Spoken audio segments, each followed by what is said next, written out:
Hola gente de YouTube, mi nombre es Federico Almonacid, estudiante de la carrera de licenciatura en Sistemas de Información de la Universidad Nacional de La Rioja, y voy a presentarles una descripción general de los chatbots como mi trabajo de investigación para la Cátedra Seminario de Actualización 2 del profesor Marcelo Fabio Roldán. Y al final de este video les voy a enseñar cómo crear un chatbot para Telegram. Los chatbots son sistemas de comunicación para el diálogo que se da entre una persona humana y una computadora programada en lenguaje natural, con la inteligencia artificial. Y la inteligencia artificial proporciona un marco básico donde se describen las funciones que se esperan de los chatbots modernos. En ellos se encuentra el agente del diálogo, donde debe comprender al usuario proporcionando funciones de comprensión, analizando con herramientas de procesamiento del lenguaje natural y se utiliza para generar respuestas apropiadas. El agente racional debe tener un sentido común, de modo que pueda proporcionar una función de competencia, respondiendo preguntas de los usuarios y almacena la información en cuanto al contexto. Por último, tenemos el agente encarnado, quien proporciona la función de presencia interactuando con el entorno y así generando confianza con el usuario para satisfacer necesidades. Remontando un poco a la historia de los chatbots, allá por 1950, Alan Turing hizo la famosa pregunta: ¿pueden pensar las máquinas? Llevando esto a un juego de imitación llamado ahora la prueba de Turing. La prueba de Turing consiste en donde un interrogador hacía preguntas a personas humanas y a máquinas con el objetivo de identificar al humano, donde un interrogador hacía preguntas a una persona y a una máquina con el fin de identificar al humano, en donde si la máquina y el humano eran indistinguibles, podíamos decir que estaba en presencia de una máquina que podía pensar. Luego de 15 años, ya en 1966, Joseph Weizenbaum creó el primer chatbot llamado Elisa, con lenguaje natural que imitaba el lenguaje de un psicoterapeuta. Este buscaba palabras claves que coincidieran con un conjunto de reglas programadas para generar respuestas apropiadas. Pasado el tiempo buscaban el desarrollo de chatbots más inteligentes, donde en 1972 Kenneth Colby en Stanford creó al chatbot Parry, y este bot se hacía pasar por un esquizofrénico paranoico. Tiempo más tarde, en 1995, Richard Wallace creó el famoso chatbot llamado Alice, un bot más amigable y más complejo, donde la generación de respuesta es con coincidencia a través de patrones de pares de entradas y salidas almacenados dentro de documentos en una base de conocimientos con inteligencia artificial, utilizadas hasta la actualidad. Este bot logró ganar el premio Loebner en 3 ocasiones. Es un premio que se realiza cada año con la competencia de encontrar el programa más inteligente y que se parezca a un humano ejecutando la prueba de Turing. Hoy en día, los chatbots más modernos incluyen arquitecturas y procesos de recuperación de información, aprovechando el avance del aprendizaje automático para generar respuestas en base al análisis de resultados.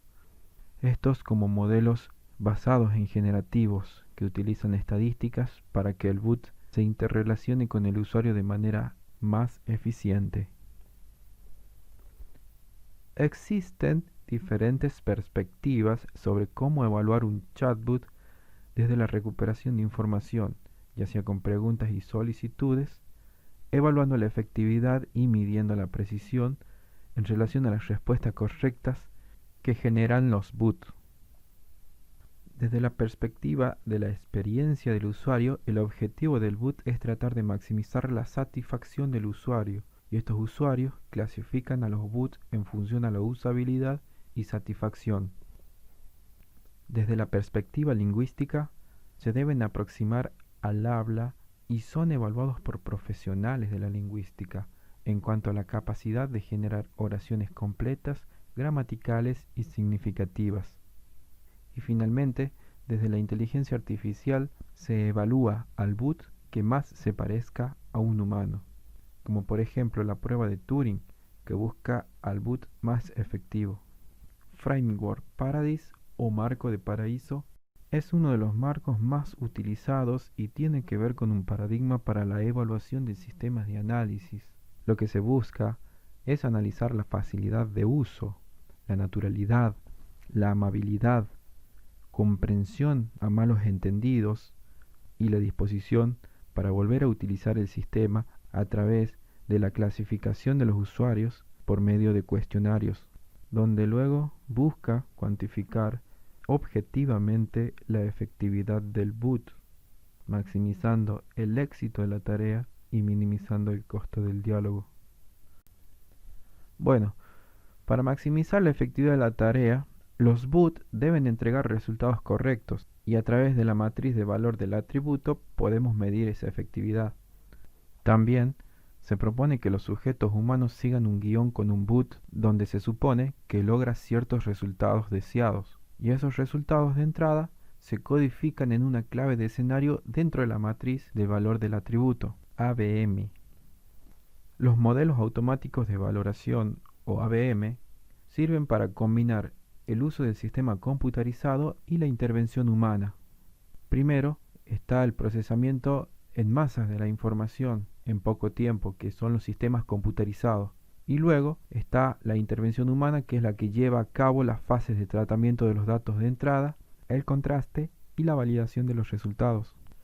Para minimizar el costo del diálogo, nos encontramos con los costos de eficiencia y los costos cualitativos.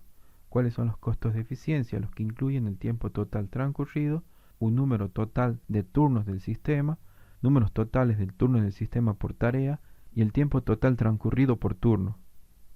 Por otro lado, los costos que son cualitativos influyen el número de repeticiones, el número de instrucciones de usuario, números de respuestas apropiadas del sistema, como también el número de respuestas inapropiadas del sistema, la precisión del concepto y también relaciones de corrección de giro.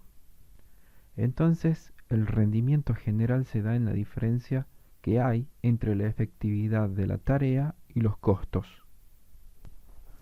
El procesamiento natural del lenguaje tiene como objetivo tomar una salida no estructurada dentro de un reconocimiento automático basado en la voz, y así producir una representación estructurada del texto que contiene esa comprensión del lenguaje hablado. Para el caso de que la entrada sea un texto, se utiliza la comprensión del lenguaje natural. Utilizando el reconocimiento de la ley del diálogo, donde una de las formas de extraer el significado del lenguaje es determinando la función del texto o la oración, llamándose reconocimiento del acto de diálogo, y estos son sistemas que se denominan datos de entrenamiento, cuya función es etiquetar una oración, y luego se construye un nuevo modelo estadístico de aprendizaje automático que toma una oración y emite su función. El modelo utiliza una serie de clasificaciones en las oraciones que incluyen palabras y frases, como funciones de pregunta o como funciones de solicitud. Bien, para crear un sistema de reconocimiento de actos del diálogo, se van a ir definiendo las funciones relevantes o se va a ir haciendo un conjunto de etiquetas donde esas etiquetas tienen que ser suficientemente generales para ser reutilizadas en diferentes tareas. Estas deben ser claras y separables para evitar confusiones en el entrenamiento del boot. Luego se utiliza el esquema de anotación de etiqueta, donde una oración en 4 dimensiones adopta el nivel de información y un estado comunicativo con una función de mirar hacia adelante y hacia atrás. El estado comunicativo va a etiquetar oraciones como interpretables o abandonadas o de diálogo interno, mientras que el nivel de información etiqueta oraciones como tareas, gestión de tareas y de comunicación. La idea detrás del uso de un enfoque bayesiano para los modelos de los actos del diálogo es encontrar la probabilidad de cada posible secuencia dentro de estos actos del diálogo, y así se pueda representar una oración o una expresión y luego encontrar la secuencia del acto del diálogo con mayor probabilidad de ocurrir.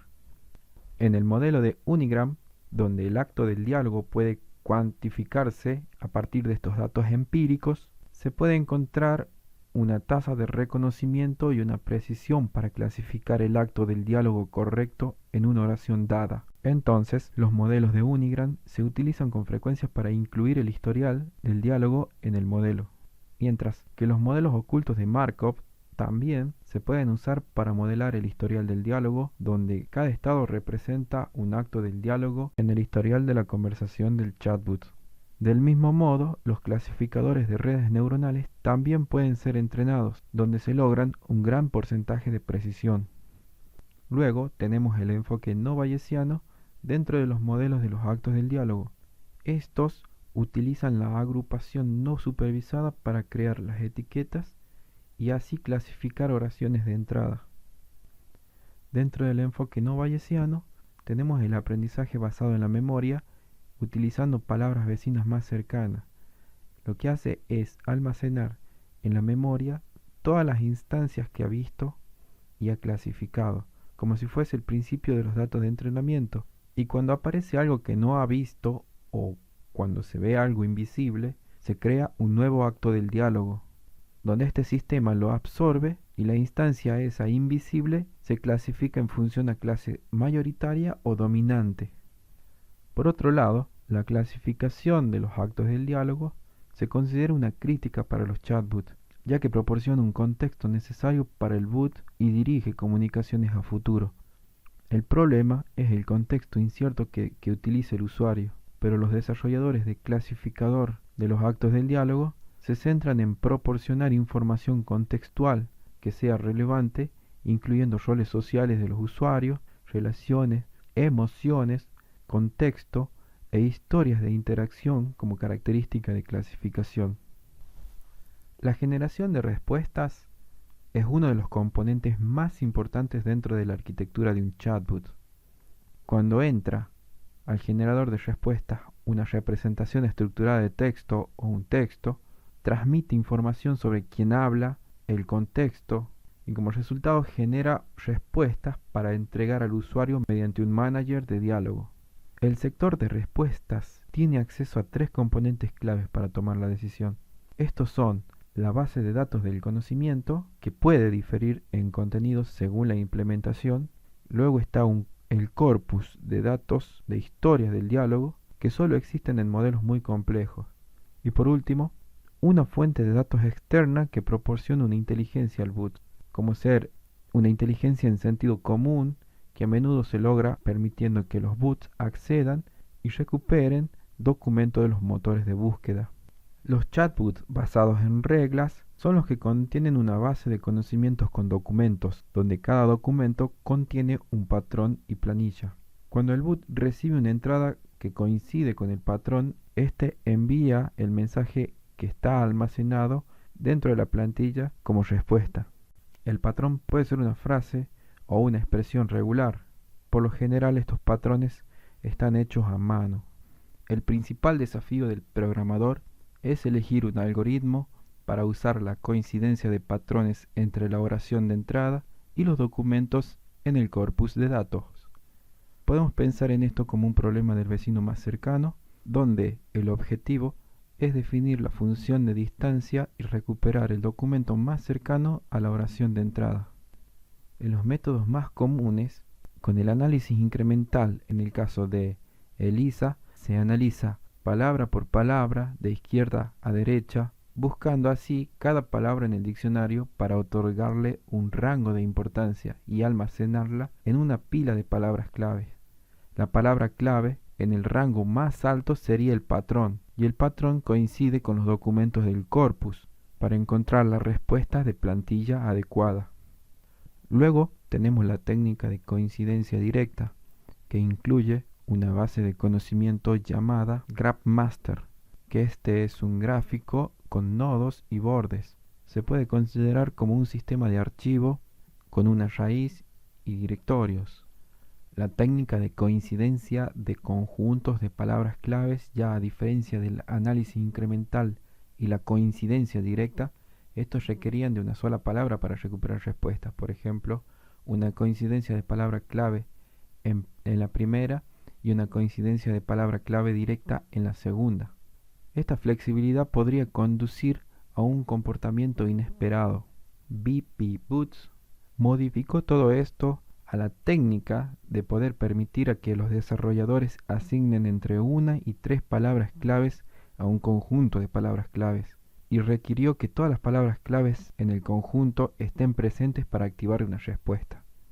Las técnicas BD1 Match y All Match contienen dos beneficios importantes. El primero permite una variedad de arreglos de palabras claves en los documentos sin importar el orden de todas sus coincidencias. En segundo lugar, permite una variedad de palabras claves sin límites de tres, como es el caso de B.P. Booth en todas sus coincidencias. Por el lado de los modelos basados en recuperación de información, a diferencia de los modelos basados en reglas, que donde el programador era el que tenía que especificar todos los pares de reglas, patrones o planillas, el principio de los sistemas basados en recuperación es que, dada una oración de entrada, debe coincidir el patrón con el conjunto de pares y así generar una respuesta, en donde los algoritmos de recuperación de información tienen que determinar cómo llevar a cabo la coincidencia de patrones. En primer lugar, existe la consideración de, dada una oración de entrada, si el patrón coincide con estados o respuesta, el primero parece más intuitivo e implicaría encontrar el estado más similar al corpus de datos. Sin embargo, el último se usa con más frecuencia en la práctica, porque es más efectivo e implica comparar la oración de entrada con las respuestas del corpus de datos.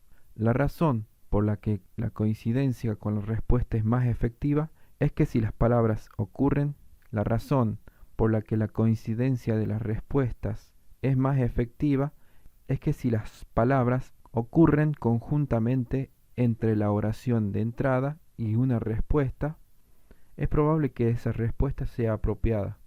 Por el contrario, solo porque las palabras coexisten en la oración de entradas y estados, no sabríamos si la respuesta será apropiada, del mismo modo si el patrón del sistema coincide con las respuestas. No con las entradas, simplemente se pueden usar los motores de búsqueda para consultar un conjunto de respuestas que son similares a las frases de entrada. Por ejemplo, los motores de búsqueda recuperan conjuntos de respuesta.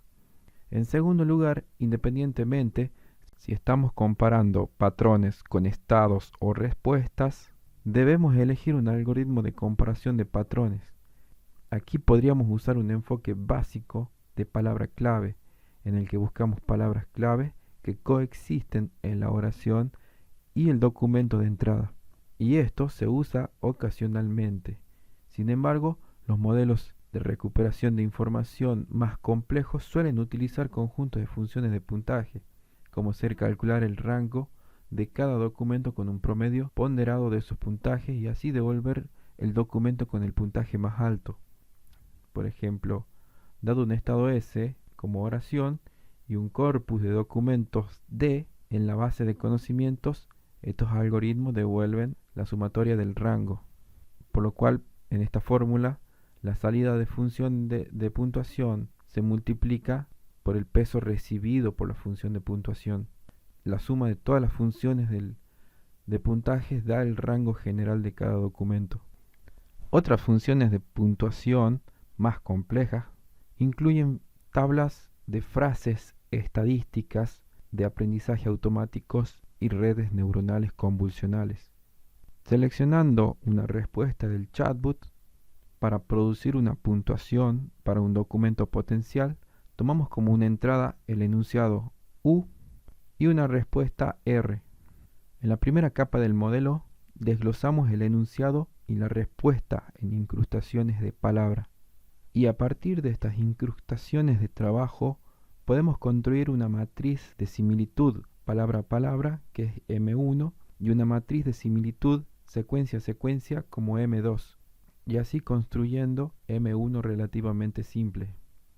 Construyendo significativamente a M2 más complejo, ya se requiere el uso de una red neuronal recurrente con unidades cerradas, que modela la relación secuencial y la independencia entre las palabras en una secuencia de palabras desde una palabra i igual a 1 hasta una palabra i igual a r como respuesta y la palabra i igual a u en la palabra total de salida. Estas matrices que explicamos son canales de entrada de una red neuronal de convolución, donde se genera un vector B que codifica todas las similitudes entre U y R en función de los datos M1 y M2, donde la red neuronal de convolución aprende de los datos de entrenamientos o de frases que están entrando y posteriormente se encuentran respuestas con alta similitud para la salida. Este enfoque se considera demasiado complejo para ejecutarse en cada respuesta candidata. Entonces se puede usar un enfoque más básico donde coinciden los patrones basados en regla para seleccionar 5 principales candidatos para su respuesta. Estos se ejecutan con una red neuronal de convolución y se vuelven a clasificar para seleccionar la respuesta superior. En cuanto a las consideraciones de seguridad, los chatbots se utilizan ampliamente en una gran cantidad de aplicaciones, que por razones de normativas como ética, la privacidad de los chatbots en cuanto a una falla considerada en el diseño puede provocar una vulnerabilidad potencial en la arquitectura. Por otro lado, si las infracciones no son intencionadas por los propios creadores, los mismos usuarios de chatbots se exponen a la posibilidad de algunos chatbots malintencionados creados para exponer a los usuarios. En la actualidad existen una gran cantidad de bots donde su objetivo es enviar spam a los usuarios de la red. Si bien estos bots son detectables y a menudo se los denuncian, lo mismo siguen disfrazándose con habilidades de conversación, generando confianza y explotando a los usuarios como infectando computadoras y robando información de identidad. Los asistentes personales virtuales se encuentran como las aplicaciones más populares de la tecnología de chatbot, como es el caso de Siri, disponible para productos de Apple, Cortana de Microsoft, Alexa de Amazon y Google Assistant, que ofrecen a los usuarios servicios a través de interfaces de voz y de texto.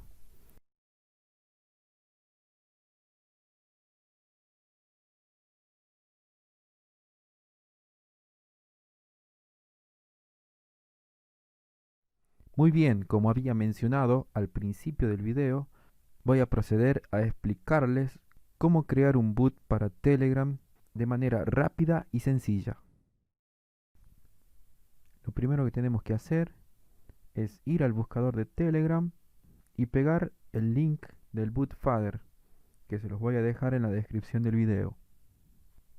Luego seleccionamos New Bootfather y hacemos clic en iniciar. Bien, yo ya había iniciado el bootfather, por lo cual también había creado mi boot, así que voy a pasar a explicarle ahora los pasos para crear el boot dentro del bootfather. Bien, escribimos /start y nos va a entregar un menú de ayudas donde nos va a tirar una lista de control de comandos donde nosotros podemos crear un nuevo boot o editar nuestro boot si es que ya lo tenemos creado. Bien, para crear un boot lo que debemos hacer es escribir /new boot, hacer enter, nos va a devolver un mensaje donde nos pide que escribamos el nombre de nuestro boot. En mi caso yo ya le había asignado un nombre. Bien, presionamos enter y nos devuelve otro mensaje donde nos pide que ingresemos un nombre de usuario. En mi caso también ya le había asignado un nombre de usuario, así que bueno, le damos enter y nos devuelve otro mensaje donde nos menciona que ya tenemos nuestro boot, donde nos da el link del boot y también nos dice que podemos cambiar o agregar una descripción, una foto de perfil, entre otras cosas, ¿no? Y lo más importante es que nos da el código del token aquí abajo para poder conectarlo con nuestro programa, en este caso con Python, y así hacer funcionar nuestro boot. Bien, ahora para editar nuestro boot ingresamos /myboots, hacemos enter y nos va a dar la opción para iniciar el menú de nuestro boot. Hacemos clic y bueno, podemos ver el menú para poder realizar funciones con nuestro boot. Hacemos clic en editar boot. Bueno, podemos editar el nombre, podemos editar la descripción, podemos editar la foto de perfil de nuestro boot. Volvemos para atrás al menú principal, borrar el boot si queremos, pero lo más importante es hacer clic en API Token para, con la función de haciendo clic en revoque, poder actualizar el token y así también poder agregarle alguna modificación o alguna actualización que se le realizó desde el código. Bien, copiamos el token y nos dirigimos hacia el código. En mi caso, el código lo tengo en Spyder, que es una herramienta de Anaconda para Python 3.7.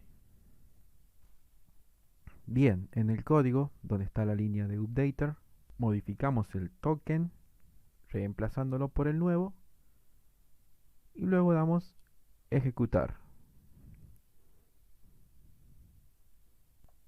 Y ya tenemos el boot funcionando correctamente. Volvemos a la aplicación de Telegram,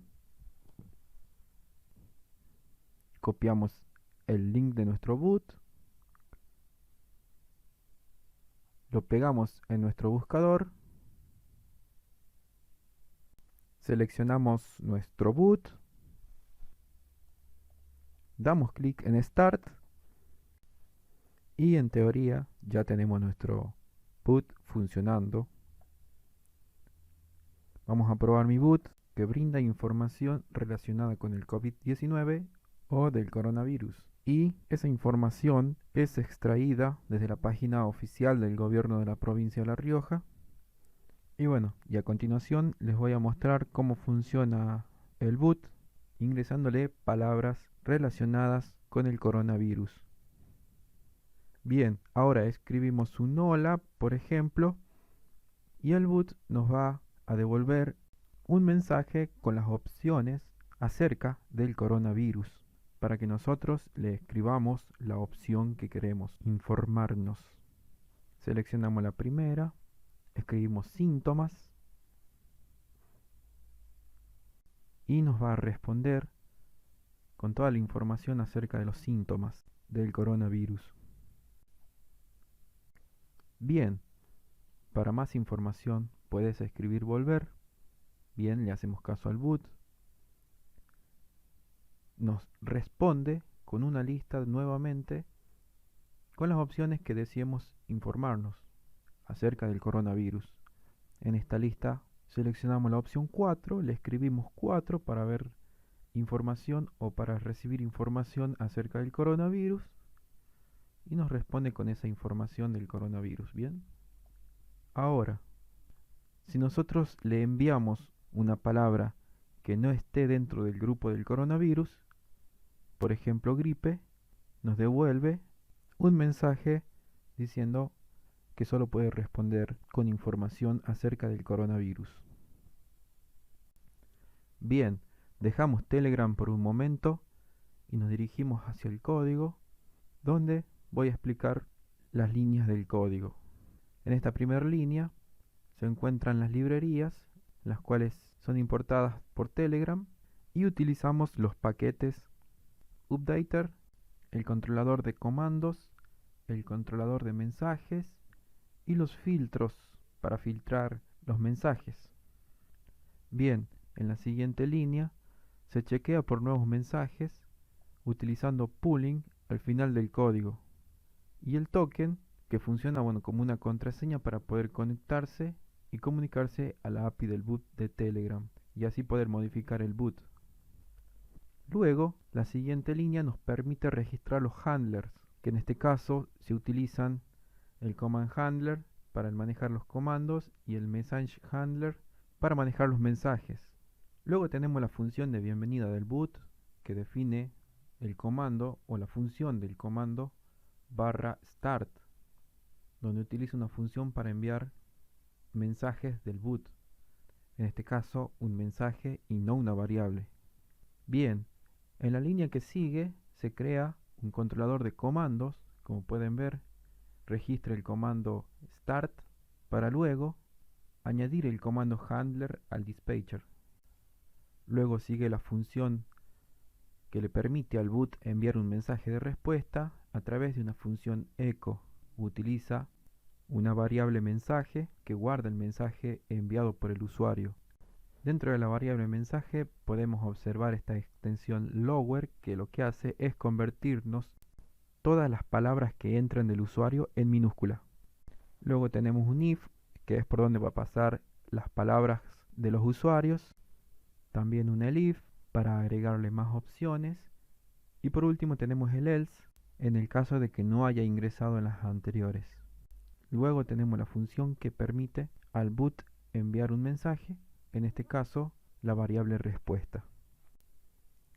Bien, más abajo creamos el controlador de mensaje en la función echo y le agregamos filtro para el tipo del mensaje enviado. Por último, iniciamos pooling para chequear por nuevos mensajes.